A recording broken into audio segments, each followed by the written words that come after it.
Oke teman-teman, jadi di video ini gue mau sharing pada kalian bro-bro gue gimana cara dapat 1 miliar pertama. Mungkin kalian masih nggak percaya gue nih ngebohong atau apa, tapi bener guys, ini gue mulainya dari nol.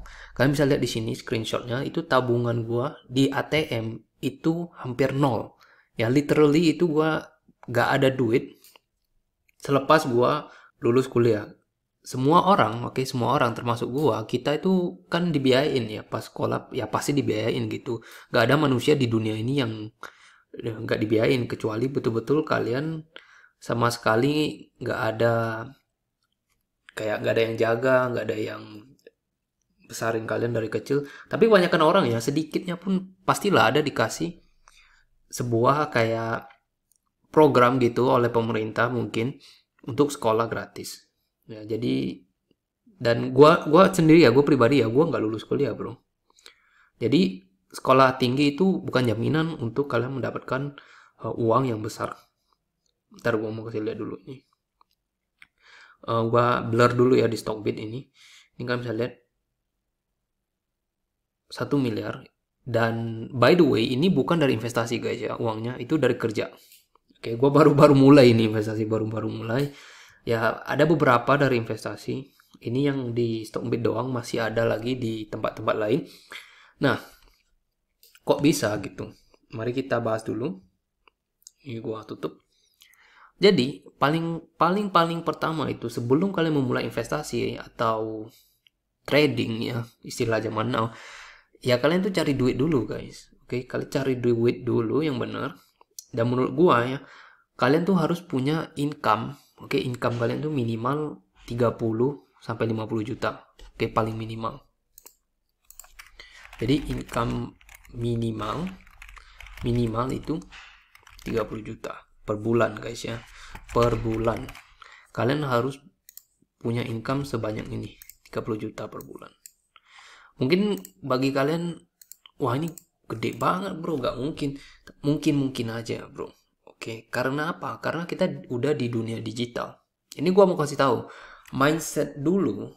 Oke, waktu kita masih zaman dulu ya, di 2000 mungkin 13-15, gua angkatan 2013 lulus SMA-nya. Nah, itu gua disuruh sama orang tua gua untuk sekolah, dapat nilai yang bagus, baru kuliah.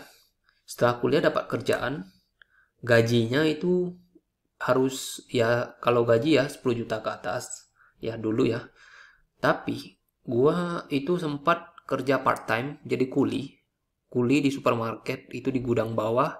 Itu tiap pagi bro, sumpah tiap pagi tuh ngangkat beras angkat beras gula 35 kilo, bayangin 25 kilo 30 kilo gula 35 kilo. Dari situ gua sadar, wah ini kerja sama orang betul-betul berat banget, berat. Dan di situ gua baru sadar gua nggak bisa selamanya kerja sama orang. Dari jam 9 pagi aja udah badan basah semua. Dan dulu tuh gue juga kerja admin sambilan isi stok barang itu. Dan dulu tuh gue nggak pakai kacamata bro. Gara-gara kerja jadi admin itu pedih mata gue. Monitor dulu yang gede itu cahayanya Blu-ray-nya kuat banget. Ya akhirnya mata gue minus, kena miopia. Dan gue turun 5 kilo pas kerja kuli di minimarket ya, di supermarket di Kepulauan Riau. Ya gue orang dari Kepulauan Riau. Nah, dulu itu gajinya cuma 1,6 juta per bulan. Ini zaman-zaman 2013. Dan di sini kalau kita logika ya, matematika aja, lu mau sampai kapan pensiun gitu. Sedangkan kalau pensiun itu kita butuh sekitar di atas 1 miliar. Oke, di atas, kalau gue pribadi ya sekarang ya, let's say gue butuhnya 10 miliar untuk pensiun. Kalau gajinya 1,6 juta, mau sampai kapan gitu, gue mikirnya gitu bro. Sekarang UMK 4 juta, temen gue rata-rata 4 juta bro, di Batam itu. Kalau kita kali 12 setahun, Itu 48 juta. Ini belum makanan, belum makan, bayar kos, listrik, bla bla bla, traktirin pacar apa, traktir makan, beliin hadiah apa. Gak cukup ini bro, gak cukup. Paling lu bisa nabung berapa? Paling-paling mentok-mentok sejuta lu bisa nabung bro. Dan lu kaliin setahun, oke, setahun itu cuma 12 juta. Lu harus kerja berapa tahun untuk dapetin 1 miliar? Lu kerja 100 tahun pun, oke, 100 tahun baru dapat 1 miliar. Dan ini tentu aja kita udah mati gitu loh. 1,2 miliar. Dan belum lagi inflasi. Tentu saja ini nggak masuk akal. Ya. Contohnya, gue mau pensiun di usia, let's say, 50 tahun. 20 ke 50, 30 kan. 30 tahun kan jaraknya. Jadi kalau kali 30 tahun, oke, gue lupa kali 12. Jadi uang kita tuh cuma 360 juta dalam 30 tahun. 360 juta buat apa gitu? Kalau kita nabung sejuta terus kan. Nah, otomatis dari sini kita udah tahu problemnya di mana. Problemnya itu kita harus naikin income kita. Oke, kita harus naikin income kita. Gimana caranya? Income kita itu harus di atas 50 juta, bro. Jadi kalau income kita di atas 50 juta, let's say kita makan apa-apa, leha-leha ya. Let's say kita bisa nabung 30 juta per bulan. Setahunnya bisa sebanyak ini. Kalau kita kali dengan, let's say lah ya, let's say 15 tahun, itu sudah 5M-an. Inilah yang baru kita bisa pensiun dalam 10 sampai 20 tahun, guys. Oke, ini yang kalian perlu catat. Apalagi kalau kalian usianya masih muda ya, masih di bawah 30 tahun. Gua masih 20 tahunan, di bawah 30 tahun ya. Gua ini punya waktu yang panjang. Kalau kalian yang di bawah usia 30 tahun, waktu kita panjang. Itulah kesempatan untuk nabung. Dan kita harus berusaha untuk tidak overspend. Oke, nggak overspend. Gua per bulannya spending gua cuma 3 jutaan. Gua pernah sebulan tuh spendingnya sampai 30 juta pernah bro. Dan gua nyesal akhirnya. Karena apa? Karena duitnya hilang begitu aja gitu. Mending gua taruh di saham BBCA atau gua taruh di apa? Itu namanya deposito atau obligasi. Lebih baik obligasi sih ya, karena obligasi sekitar 6-10% per tahun. Itu lebih bagus gitu. Jadi yang kita spending itu anaknya gitu. Anak dari hasil investasi kita.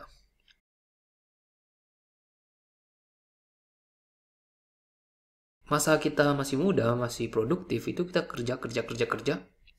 Sampai tabungan kita itu ada, kalau gua ya, 10 miliar. Nah, baru gua pakai anaknya.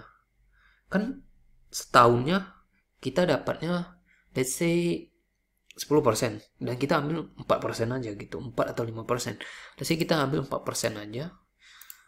Jadi setahunnya itu jatah kita 400 juta. Nah, inilah uang yang kita pakai untuk jajan gitu. Per tahun ya, kita bagi 12 lagi. Jadi per bulannya sekitar 30 juta.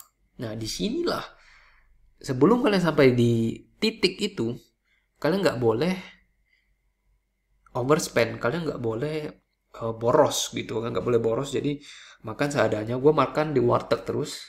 Dan di warteg itu murah banget. Gue suka banget makan di warteg bro.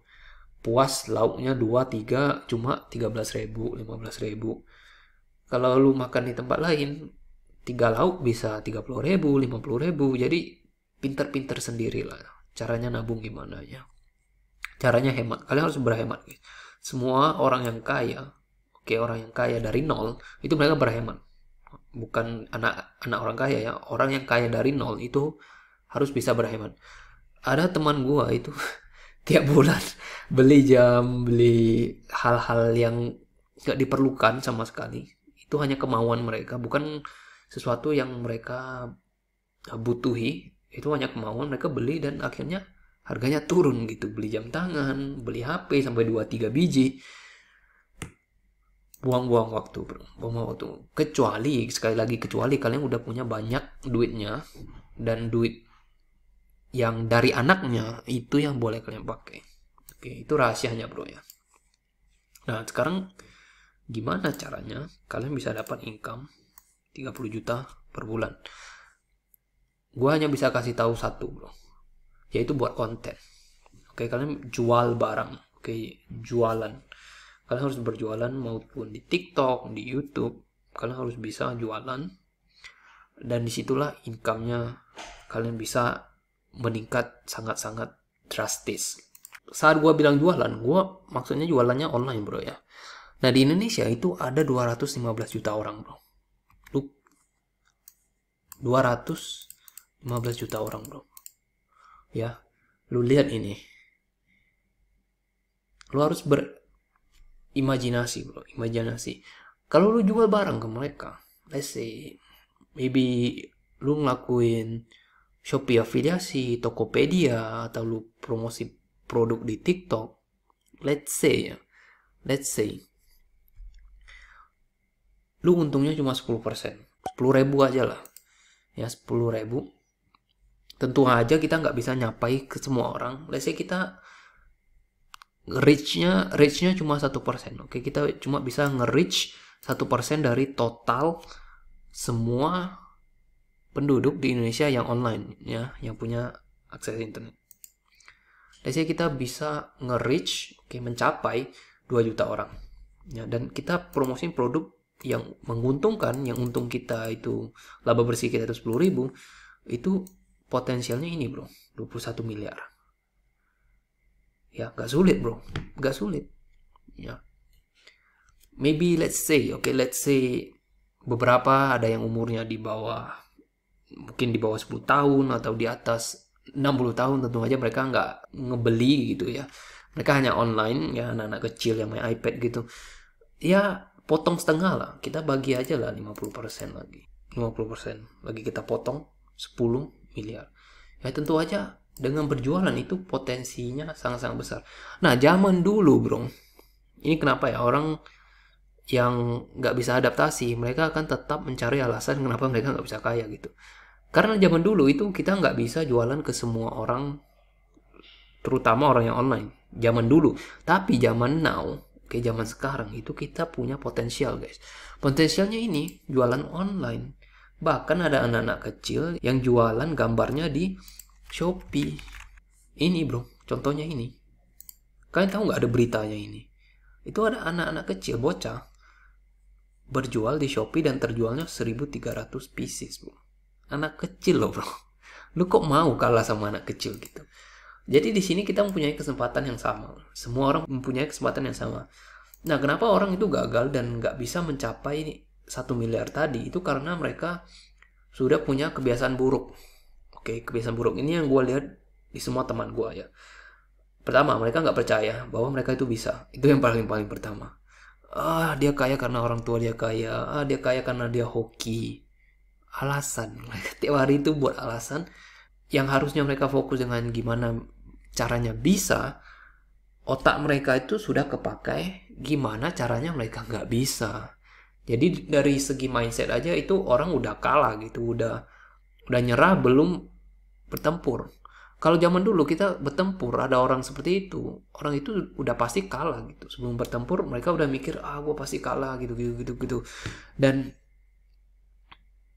akhirnya mereka memang kalah karena mereka mindsetnya udah berantakan. Nah, bagi yang mindsetnya benar itu mereka, wah ini orang bisa, berarti gue juga bisa. Nah, gimana caranya? Nah, disitulah kalian harus cari tahu gimana caranya guys. Kalian bisa belajar di YouTube step by step. Gue ada tutorialnya bro, gue ada playlistnya ajarin kalian gimana mulai YouTube channel.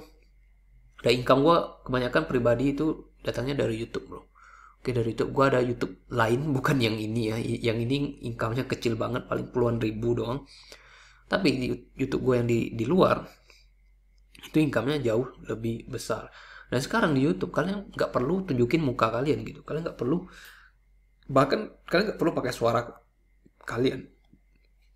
Banyak YouTube di luar sana yang sukses itu mereka bahkan unknown gitu, nggak ada yang tahu siapa itu mereka gitu. Ini gue betul-betul pure ingin bantu kalian. Gue nggak ngejual apa-apa, gue nggak rekomendasi apa-apa. Gue hanya sekedar sharing. Faktanya gua yang dari nol bisa ke 1 miliar, yaitu dengan ini tadi, logika matematika tadi. Kalau kita kerja sama orang, kalian harus tahu kalau kalian kerja sama orang mau sampai kapanpun itu gak akan cukup. Meskipun gaji kalian tinggi, manajer atau apa, waktu kalian itu tentu saja semakin dikit gitu kan, kerjanya semakin banyak. Kalau corporate ladder kalian udah makin ke atas ya, tentu aja time kalian makin sedikit. Gue pernah ketemu orang yang gajinya ratusan juta, ya tapi keluarganya hancur karena nggak punya waktu yang cukup yang bisa dia spend dengan keluarganya. Nggak ada me time-nya, nggak ada family time-nya, nggak ada. Ya itu juga kurang bagus. Nah kalau kalian buat konten, jual barang, kan kalian bisa di rumah gitu kan. Kalian bisa atur waktu sendiri, dan itu menurut gue jauh lebih bagus daripada kalian kerja sama orang gitu ya. Tentu saja ini butuh transisi. Gue pribadi, gue butuh 6 bulan untuk belajar gimana dapat penghasilan pertama gue online guys. 6 bulan. Dari situ gue growing. Oke, di situ gue mulai growing. Jadi awal-awal curve-nya gini guys. Kalian income-nya bakal 0. Nah, nanti lama-lama baru naik gitu ke 30 juta atau 50 juta per bulan.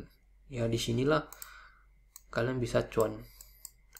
Dan orang tuh banyakkan failnya di sini bro, di masa-masa 6 bulan pertama. Kenapa? Karena di sini kalian betul-betul belajar. Di sini kalian nggak main game, ya kalian nggak main Mobile Legend. Gua dulu ya, gua nggak sempat pacaran bro, sumpah nggak ada waktu pacaran bro. Nggak main game, nggak buka TikTok, nggak main Facebook, nggak main sosial media, apalagi tuh Instagram, nggak pacaran, oke. Dan semua energi gua bro, oke. Energi gua ini semua digunakan untuk belajar hal yang baru. Sebelum kalian belajar hal yang baru, kalian harus kosongkan dulu isi airnya. Ya gelas yang itu kalian harus kosongkan, baru kalian tuang gelasnya. Oke, itu kenapa? Karena ini hal yang baru guys. Banyak kan orang nggak bisa menerimanya dan mereka takut untuk memulai. Dan di sini kalian income-nya bakal 0. Tapi udah lewat di sini, kalian income-nya udah mulai naik, pelan-pelan naik, dan kalian akan tahu, oh ternyata ini possible. Oke, inilah kenapa banyak orang give up 2 bulan pertama, 3 bulan pertama, karena wah gue kerja susah-susah, buat konten susah-susah, subscribernya masih dikit. Dan di YouTube itu banyak kan kayak gitu. 6 bulan pertama kalian ngepost, tiba-tiba nanti naik dia guys. Oke, tiba-tiba gini dia guys, tiba-tiba gini. Jadi waktunya lama ini. Di sini starting point-nya lama. Tapi bisa bro, bisa. Oke. Gak ada cara yang lain. Jujur aja, semua orang yang ngibulin lu bilang mereka kaya dari inilah, dari itulah. Guess what? Mereka ada presence. Presence-nya di mana? YouTube, sosial media bro. Mereka ada di situ. Mereka ada presence-nya. Oke. Sekarang yang namanya money itu dia nge-follow yang namanya attention. Ya, dia follow attention, views. Oke, kalau kalian bisa dapat views, yang namanya money ini nggak akan susah. Oke, kalian nggak bakal kesusahan seumur hidup. As long as you have attention guys, as long as you have views, oke, kalian punya pengikut, yang namanya ini udah nggak akan jadi masalah lagi. Kalian udah bisa dibilang financial freedom. Kalau views kalian ini udah tinggi ya, udah cukup tinggi, cukup banyak. Bayangin aja lah, kalian jualan lipstick dan ada 1 juta pengikut kalian. Hardcore ya, ini fans hardcore 1 juta. 1 juta orang. Kalian taruh aja $1 di situ. Udah $1 juta. Ini berapa? $1 juta. 15 M bro. 15 miliar. 1 juta dolar. Jadi pengikut ini paling penting bro. Kalian harus punya pengikut. Ya, harus ada, bisa dibilang bukan subscriber sih, ini bisa dibilang loyal fans. Jangan 1 juta lah, kalian 1000 aja lah bro. 1000 aja. Contoh kalian bikin edukasi nge-gym atau apa, kalau kalian punya 1000 followers yang loyal ya, bukan followers, bukan subscriber, ini fans, loyal fans. Kalian promosi barbell, promosi alat-alat nge-gym, dan cuan kalian itu let's say 50.000 lah ya. Tapi kalau 1000 orang pengikut kalian dan kalian jual barang, let's say barangnya 200.000 dan kalian cuannya 50.000, ini kalian dalam beberapa hari aja bisa 50 juta. Tentu saja barangnya harus recurring. Kayak apa? Kayak ini serum ya, pembersih wajah. Kan itu recurring, itu tiap bulan itu orang menggunakannya, dan kalian seperti ini, kalian tiap bulan bisa rotasi produk-produk, bisa produk afiliasi, bisa produk sendiri, bikin serum wajah sendiri, bisa alat gym sendiri, apapun itu keahlian kalian bisa di situ. Sekali lagi, kalian nggak usah lulus SMA, SMP aja udah cukup bro, karena ini bisa dipelajari secara mandiri di rumah, di YouTube. Nggak perlu kuliah, nggak perlu SMA. Kalau bisa SMA sih bagus lah, minimal SMA lah bro, jangan nggak SMA juga. Setidaknya kalian tahu gimana berinteraksi dengan manusia lainnya. Kalau kuliah menurut gue sih nggak penting sih kuliah. Gua pribadi nggak lulus kuliah bro, gue cuma diploma teknik mesin, dan ya itu nggak kepake sama sekali gitu. SMA pun semua rumusnya gue udah lupa gitu, ngapain gitu. Teman gue aja gue udah kebanyakan hilang, temennya kemana gitu kan. Cuma paling 5-6 biji doang temen yang masih ada, yang masih deket. Sisanya udah nggak tahu kemana bro. Ini gue kasih tahu ya dari masa depan bro. Ya dari masa depan, kalau lu masih di bawah umur, di bawah 25, nah ini kesempatan kalian untuk take notes, oke? Jangan lupa hal ini ya. Views bro, views equal money. Attention, okay? You need attention. Semoga bermanfaat.